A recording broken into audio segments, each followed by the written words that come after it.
Hoje, a gente vai mergulhar num dos maiores e mais antigos enigmas da arqueologia, o disco de Festo. Pensa só, é um objeto de argila com mais de 3.500 anos e que guarda uma mensagem que até hoje ninguém conseguiu decifrar, pelo menos não com certeza. Pois é, essa é a pergunta de US$ 1 milhão, né? O que será que está escrito ali? É um hino religioso? Um poema? Uma lista de reis? Ou talvez algo que a gente nem consegue imaginar? A verdade é que, por enquanto, o disco só levanta mais e mais perguntas. E é justamente isso que deixa tudo tão fascinante.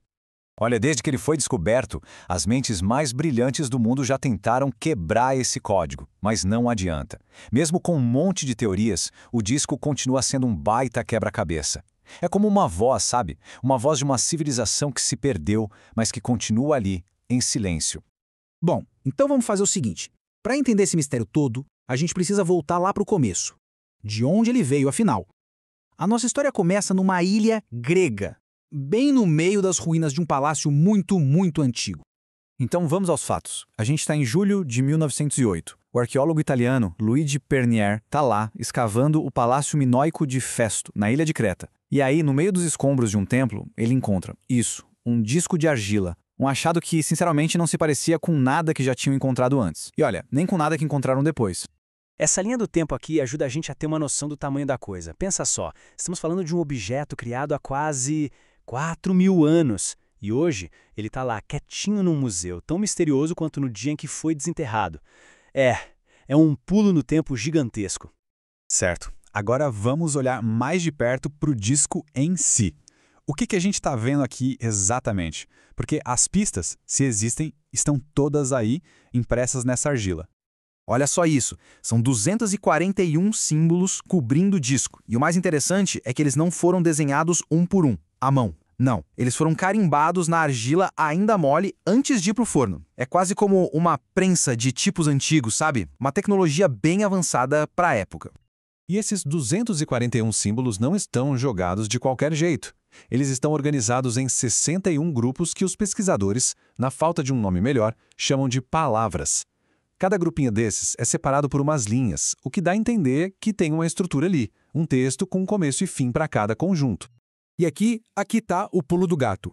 Desses 241 símbolos, na verdade são 45 tipos diferentes que se repetem. É basicamente o alfabeto deles, por assim dizer. São 45 letras ou símbolos únicos que se combinam para formar todas as palavras que a gente vê na espiral. Então, resumindo a ópera, a gente tem um sistema de escrita que não se vê em nenhum outro lugar. Os símbolos foram carimbados, o que é super incomum. E para piorar, ninguém sabe se é para ler de dentro para fora ou de fora para dentro. Os desenhos são bem legais, né? Tem gente, animais, plantas. E tem esse aí, o da cabeça com plumas. Ele aparece toda hora, quase sempre no começo de uma palavra. O que será que ele significa, hein? Bom, e com um mistério desses dando sopa, é óbvio que apareceu um monte de gente querendo resolver, né? E é aí que a coisa fica boa. A gente entra em mais de um século de debates, discussões acaloradas, teorias super criativas e, claro, algumas afirmações bem, digamos, ousadas. A real é a seguinte: a grande maioria dos acadêmicos concorda que o código continua indecifrado.